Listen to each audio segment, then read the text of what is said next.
जय हिंद दोस्तों, मैं आपका दोस्त संदीप बागड़ी।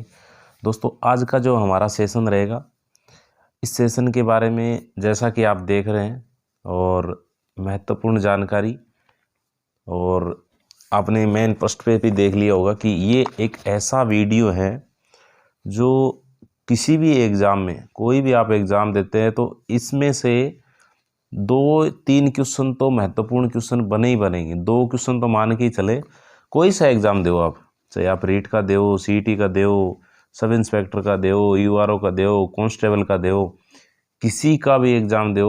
और अगर आपने इससे पहले कई एग्ज़ाम दिए हैं तो आपको, जैसे आप वीडियो में क्वेश्चन देखेंगे तो आपको पता चल जाएगा कि वास्तव में ये वीडियो कितना इम्पोर्टेंट है। तो दोस्तों, ये वीडियो आपको अंत तक ज़रूर देखना है, और खुद मैं ये कह रहा हूँ कि ये वीडियो आप देखने के बाद खुद कहेंगे कि वास्तव में ये जो जानकारी थी हमें एक प्लेटफॉर्म पर एक जगह मिल गई। इनमें से क्वेश्चन आपने रजिस्टर में लिख लीजिए। हमेशा आप जब भी कोई एग्ज़ाम देने जाएं तो ये आपको पढ़ के जाना है, ठीक है। अपना जो टारगेट है वो डेली एक वीडियो में से 1 या 2 क्वेश्चन निकालना है, ठीक है। तो डेली वीडियो आ रहे हैं, आप चैनल को सब्सक्राइब कर लीजिए, बेल प्रेस कर लीजिए, और जैसे आपको वीडियो पूरा देख लेते हैं तो आपको ऐसा लगे कि वास्तव में जानकारी थी इस वीडियो में, तो एक लाइक ज़रूर कर दिएगा, ठीक है। चलिए शुरू कर रहे हैं। आपका टाइम नहीं कमाएंगे हम, ज़्यादा टाइम भी नहीं लेते, वीडियो में 10 मिनट का वीडियो होगा। तो इसको शुरू, सबसे पहले हमारे पास है वन्य जीव संरक्षण अधिनियम। 1972 में एक अधिनियम आया था, वन्य जीव संरक्षण अधिनियम। जीवों का संरक्षण करने के लिए एक अधिनियम आता है, इसका नाम क्या था? वन्य जीव संरक्षण अधिनियम। कब आया था? 1972 के अंदर आया था। कब आया? 1972 के अंदर।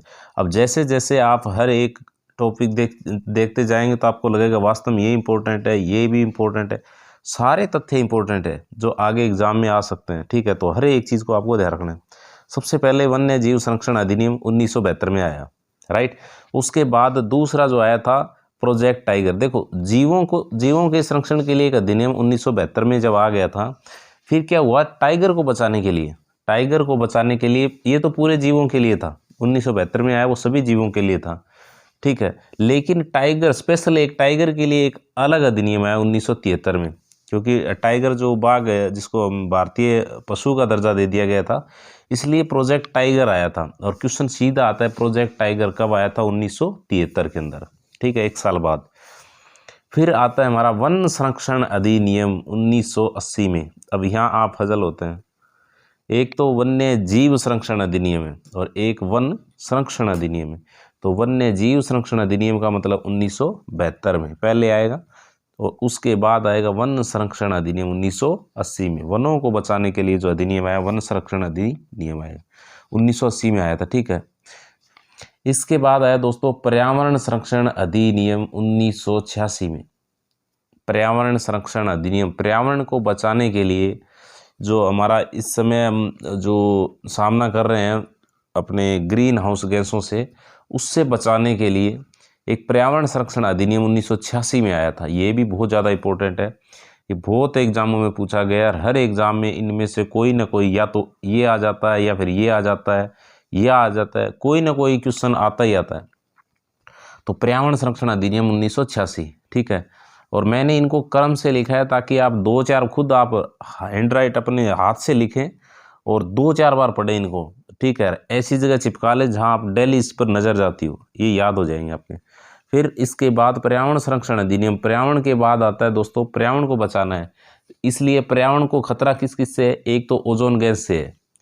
हम कहते हैं कि ओजोन गैस है, जो ओजोन परत होती है हमारी, जो परत हम पढ़ते हैं कि वायुमंडल और ये मध्यमंडल, आयनमंडल, ये जो पढ़ते हैं, इसके अंदर एक परत है ओजोन परत। ओजोन परत में क्या हो गया? छेद हो गए। तो इससे बचाने के लिए पृथ्वी को एक मॉन्ट्रियल प्रोटोकॉल हुआ था कनाडा के अंदर। मॉन्ट्रियल प्रोटोकॉल हुआ कनाडा के अंदर, कब हुआ था? 1987 के अंदर हुआ था। ये किससे संबंधित है? ओजोन परत के संरक्षण से संबंधित है। ये जो होल हो रखा है, अभी तो मान के चलिए बहुत कम हो गया, क्योंकि जो पीछे कोरोना काल आया था, कोरोना के टाइम में क्या हुआ, सभी फैक्ट्रियां वगैरह सब बंद हो गई थी, तो इतना मतलब पर्यावरण को नुकसान हुआ नहीं, इसलिए ये ओजोन परत का, ओजोन जो छेद था तो कम हो गया काफ़ी हद तक, ठीक है। तो मॉन्ट्रियल प्रोटोकॉल कनाडा के अंदर हुआ, ओजोन परत से संबंधित कब हुआ था? 1987 के अंदर हुआ, राइट। उसके बाद अगला जो आता है वो आता है क्योटो प्रोटोकॉल। और क्योटो कहाँ है? क्योटो एक जापान का शहर है, एक द्वीप है क्योटो। तो क्योटो प्रोटोकॉल है वो जापान के अंदर होता है। ये हुआ था 1997 के अंदर, मतलब 10 साल बाद। कब हुआ था? 10 साल के बाद। मॉन्ट्रियल प्रोटोकॉल के 10 साल बाद क्योटो प्रोटोकॉल होता है। इसलिए मैंने पहले मॉन्ट्रियल लिखा 1987, फिर क्योटो लिखा 1997 के अंदर। और ये जो क्योटो प्रोटोकॉल है किससे संबंधित है? ग्रीन हाउस गैसों से संबंधित है।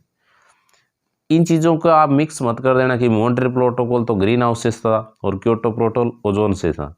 दोनों को अलग अलग ध्यान रखना है, अलग अलग नाम लिखा है। और आपको हिंट दे देता हूँ याद रखने के लिए, जैसा मैंने याद कर रखा है। क्योटो और एक नाम देखिए मॉन्ट्रियल प्रोटोकॉल। मॉन्ट्रियल प्रोटोकॉल देख लिए, एक नाम देखेंगे ओजोन और एक देखेंगे ग्रीन। तो देखेंगे कि मॉन्ट्रियल प्रोटोकॉल और ओजोन ये बड़े बड़े दोनों नाम है, तो बड़े बड़े नाम दोनों एक तरफ रख लो। क्योटो और ग्रीन दोनों छोटे हैं, इसलिए ग्रीन और क्योटो दोनों एक तरफ। इस प्रकार से आप हिंट से याद हो जाएगा। चलिए नेक्स्ट हमारा आता है पृथ्वी सम्मेलन। क्या आ गया? पृथ्वी सम्मेलन। पृथ्वी सम्मेलन हुआ था पृथ्वी को, ये सारे जितने भी सम्मेलन हो रहे हैं पूरे देश को, जितने भी देश में सम्मेलन हो रही है, ये पर्यावरण के संबंधित सम्मेलन है जितने भी। पृथ्वी सम्मेलन बहुत बार पूछ लिया। 1992 में रियो डी जनेरियो ब्राजील में हुआ था, रियो डी जनेरियो ब्राजील में हुआ था। 2002 में उसके बाद जोहान्सबर्ग सम्मेलन हुआ था। एसआई के एग्जाम में, पीछे एग्जाम में क्वेश्चन पूछा गया था। ये ऐसा कोई एग्जाम नहीं होगा जो इनमें से क्वेश्चन नहीं आया हो, ठीक है। उसके बाद आता है आपका प्रोजेक्ट हाथी, प्रोजेक्ट एलिफेंट। प्रोजेक्ट एलिफेंट, हाथियों को बचाने के लिए एक प्रोजेक्ट एलिफेंट आया था, क्योंकि हाथी हमारा भारत का क्या है? विरासत पशु है। विरासत पशु है प्रोजेक्ट हाथी। ये कब आया था? 1992 के अंदर आया था, 1992 में आया था, ठीक है। प्रोजेक्ट टाइगर कब आया? 1973 के अंदर। वो भी हमारा भारतीय पशु है, लेकिन भारतीय विरासत पशु हाथी है, जो 1992 में इसको भी पशु का दर्जा मिला था, ठीक है। इसको बचाने के लिए प्रोजेक्ट एलिफेंट आया था। चलिए नेक्स्ट आता है हमारा जैव विविधता संरक्षण अधिनियम। जैव विविधता संरक्षण अधिनियम ये बहुत ही ज़्यादा इम्पोर्टेंट है। 2002 के अंदर आया था जैव विविधता संरक्षण अधिनियम। और जैव विविधता वर्ष 2002 को जैव विविधता वर्ष भी घोषित किया गया था। जैव विविधता संरक्षण अधिनियम 2002 में आया, लेकिन जैव विविधता वर्ष 2010 को जैव विविधता वर्ष घोषित कर दिया गया था, ठीक है। उसके बाद आता है दोस्तों आपदा प्रबंधन अधिनियम 2005। आपदा प्रबंधन अधिनियम 2005, सूचना का अधिकार अधिनियम 2005, दोनों एक साथ याद रखना। आपदा प्रबंधन अधिनियम 2005 और एक सूचना का अधिकार अधिनियम 2005 है, ठीक है। तो ये जो क्वेश्चन आ रहे हैं, ये जो क्वेश्चन है, जितने क्वेश्चन आपको बता रहा हूँ पीछे एग्जामों में आए हुए हैं, और आगे सभी जितने भी एग्जाम होंगे उनमें सब में आने की पूरी संभावना, कम से कम 2 आप हर एग्जाम में, और एग्जाम देने से पहले एक बार इनको रिवीजन कर लें, ठीक है। अपने पेज पे लिख लें या फिर वीडियो को डबल स्पीड से देख लें। चलिए शुरू कर लें। राष्ट्रीय नदी। हमारी जो राष्ट्रीय नदी है, ये मैंने पहले एक वीडियो बनाया, उसमें बताया था कि हमारी राष्ट्रीय नदी क्या है? गंगा है, जिसको 2008 में राष्ट्रीय नदी का दर्जा मिला था। पवित्र नदी मानते हैं जिसको हम गंगा माँ कहते हैं, ठीक है। इसके बाद राष्ट्रीय जलीय जीव। अब देखिए गंगा के अंदर ही रहती है गंगा डॉल्फिन। गंगा नदी के अंदर क्या रहती है? गंगा डॉल्फिन। अब राष्ट्रीय नदी गंगा है तो राष्ट्रीय जलीय जीव डॉल्फिन को बना दिया 2009 में, 1 साल बाद। पहले गंगा को 2008 में, फिर 1 साल बाद में गंगा डॉल्फिन को राष्ट्रीय जलीय जीव बना दिया गया, राइट। उसके बाद चलिए फिर आता है दोस्तों, बहुत बार पेपर में पूछा जाता है, हर बार एग्जाम में पूछा जाता है, सूखा संभाव्य क्षेत्र कार्यक्रम 1974-75 में। और एक आता है मरु विकास कार्यक्रम 1977-78 में। ये 2 क्वेश्चन तो ऐसे क्वेश्चन हैं कि इनके बगैर शायद ही कोई एग्जाम पेपर बनता होगा। या तो कभी ये पूछ लेता है या फिर ये पूछ लेता है। ऑप्शन ये दोनों ऑप्शन में देते हैं, ऑप्शन ये दोनों मिलेंगे, और इसमें हो जाता है कन्फ्यूज। इन दोनों में आदमी क्या होता है? कन्फ्यूज होता है। सूखा संभाव्य क्षेत्रक्रम 1974-75 में हुआ था, मरु विकास कार्यक्रम 1977-78 में हुआ था। तो दोनों को देखो, पहले तो मैं आपको बता देता हूँ याद कैसे रखना है। याद ऐसे रखना है कि पहले जो सूखा है, सूखा मतलब 1974 में क्या हुआ? सूखा मतलब कोई आदमी पर याद रख लीजिए कि कोई आदमी था, वो 1974 में 75 की उम्र में, 1900 को भूल जाइए, यहाँ भी 1900 है, मतलब 74-75 की उम्र में आदमी सूख गया, मतलब खाना पीना छोड़ दिया और आदमी बिल्कुल कमज़ोर हो गया, सूख गया, आप कहते हैं अपनी भाषा में बिल्कुल सूखेडोस हो रही है। तो 1974-75 मतलब 74 की साल में, 74 की उम्र में बिल्कुल सूख गया, कमज़ोर हो गया, और 77 की उम्र में आके क्या हो गया, मर गया। मर से मरु विकास कार्यक्रम, मर से क्या हो जाएगा, मरु। सूखा से तो क्या हुआ, 74 साल की उम्र में सूख गया, और मरु से क्या हो गया, 1977 में मर गया, मतलब मरु से मर गया 1977 में, 77 साल की उम्र में, 74 में सूख गया और 77 में मर गया। ऐसे आप याद रख सकते हैं। फिर इसके बारे में आप ये ध्यान रख लेना, मरु जो विकास कार्यक्रम है पहले केंद्र की पूरी जो विकास कार्यक्रम था केंद्र का था, लेकिन अभी फिलहाल में 75-25 का हिस्सा है, जिसमें केंद्र का कितना है, 75% है, और राज्य का कितना हो जाएगा, राज्य का हो जाएगा 25%। दोनों याद रख लेना, ठीक है। मरु का मतलब 75-25। और ये राजस्थान के मरु विकास कार्यक्रम कितने जिलों में चल रहा है भाई, 16 जिलों में ये मरु विकास कार्यक्रम चल रहा है। ये 16 जिले कौन कौन से हैं तो मैं आपको बता देता हूँ कि आपने भौतिक प्रदेश पढ़े होंगे। भौतिक प्रदेश में आप पहला जो भौतिक प्रदेश पढ़ते हैं उत्तर पश्चिम मरुस्थलीय प्रदेश, है ना। उत्तर पश्चिम मरुस्थलीय प्रदेश में वैसे तो राजस्थान के 13 जिले आते हैं, लेकिन सिरोही को शामिल नहीं किया जाए तो 12 जिले आ जाते हैं, क्योंकि सिरोही को शामिल नहीं किया जाता है, सिरोही के अंदर पहाड़ी प्रदेश है तो अरावली में शामिल हो जाता है। तो 12 तो हो गए दोस्तों उत्तर पश्चिम मरुस्थलीय प्रदेश वाले, ठीक। और एक 13वां हो गया आपका सिरोही, फिर एक राजसमंद, उदयपुर, और एक आता है शायद चित्तौड़गढ़। ये कुल मिला के 16 जिलों में ये आपका मरु विकास कार्यक्रम चल रहा है, ठीक है। आपको तो 77-78 और ये याद रखना, इनमें क्वेश्चन आता है। इसके बाद एक क्वेश्चन और, जो सीमा क्षेत्र विकास कार्यक्रम, आज तक मैंने जो क्वेश्चन देखा है वो देखा है कि राजस्थान के कितने जिलों में चल रहा है, निम्न में से कौन से जिले में नहीं चल रहा, निम्न में से किस जिले में चल रहा है। सीमा क्षेत्र की बात हो रही है तो मतलब बॉर्डर की बात हो रही है, और बॉर्डर एरिया डेवलपमेंट मतलब बॉर्डर कौन से क्षेत्र में, अपने 4 जिले राजस्थान के बॉर्डर पे है, अंतर्राष्ट्रीय सीमा पर, गंगानगर, बीकानेर, जैसलमेर और बाड़मेर। 1070 किलोमीटर की लंबाई के साथ गंगानगर, बीकानेर, जैसलमेर, बाड़मेर अंतर्राष्ट्रीय सीमा पर स्थित है, और इन्हीं चारों जिलों में हमारा क्या चल रहा है, सीमा क्षेत्र विकास कार्यक्रम चल रहा है। उसके बाद नेक्स्ट हमारा आता है दोस्तों मगरा क्षेत्र विकास कार्यक्रम। ये मगरा क्षेत्र विकास कार्यक्रम राजस्थान में कब चला, 2005-06 में मगरा क्षेत्र कार्यक्रम चला था। आपको मगरा क्षेत्र के जिले भी याद होने चाहिए। मगरा क्षेत्र के राजस्थान के कौन से जिले हैं, ये जिले आपने कभी मैप देखा है राजस्थान का तो आपको पता है कि अजमेर, भीलवाड़ा, पाली, चित्तौड़गढ़, राजसमंद, ये 5 जिले राजस्थान के मैप में कहाँ आते हैं। आपने मैप देखा है तो राजस्थान का, मैं मैप में एक छोटा सा मैप बना के दिखाता हूँ आपको। ये मैप है, सबसे बीच में आता है अजमेर।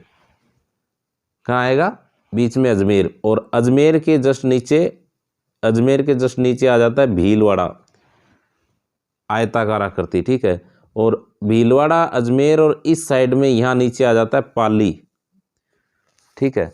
और ये जो भीलवाड़ा था इसके नीचे ही आ जाता है कौन सा, चित्तौड़गढ़, और भीलवाड़ा, चित्तौड़गढ़ इस साइड में, पाली के इस बगल में यहाँ आ जाता है राजसमंद, है ना। ये देखिए, ये जिले आप अगर देखेंगे ना तो ये राजस्थान के बिल्कुल मध्य में है, पांचों जिले ये राजस्थान के मध्य में है ना। तो मगरा जो होता है ना, मगरा आपने लोकल भाषा में मगरा के ना बोलिया करे, आदमी के जो बीच का जो हिस्सा होता है ना उसको बोलते हैं मगरा। लोकल भाषा में बोले मगरा मतलब आदमी के बीच का जो हिस्सा, पीठ बोलते हैं ना, पीठ, उसको मगरा बोलते हैं। पीठ को मगरा बोलते हैं अपनी को ना, पीठ को। तो मध्य हिस्सा हो गया, मतलब ये मान के चलिए एक आदमी का मध्य हिस्सा मतलब पीठ, मगरा। तो राजस्थान की मध्य हिस्सा अजमेर, भीलवाड़ा, पाली, चित्तौड़गढ़, राजसमंद, ये राजस्थान का मध्य हिस्सा हो गया। ऐसे याद रखें, 5 जिले 16 विकास खंडों में इसका काम चल रहा है। 2005-06 में शुरू हुआ था, तो याद रखें। नेक्स्ट जो हमारा आता है दोस्तों डांग क्षेत्र विकास कार्यक्रम। डांग से नाम आपको याद आ गए, वो आपकी दिमाग में 2 ही चीज़ें आई हुई डांग से, या तो डांग मतलब लठ, रिया डांग फिर करौली, बोले डांग की रानी करौली। बिल्कुल आप सही सोच रहे हैं कि डांग क्षेत्र कौन सा है, जहाँ चंबल नदी बहती है उस क्षेत्र में डांग क्षेत्र है। चंबल नदी जहाँ बहती है, जिन जिलों से बहती है वहाँ के बड़े बड़े जो अपने मिट्टी कटाव से, अवनालिका प्रदान से उत्खात स्थलाकृति, मतलब बड़े बड़े क्या बन गए, वो क्या बोलते खड्डे बन गए, जो डाकुओं को छिपने की जगह होती है ना, वो बन गए। अब उन्हीं को मतलब डाकुओं से निजात पाने के लिए उस क्षेत्र में विकास कार्यक्रम किए जा रहे हैं।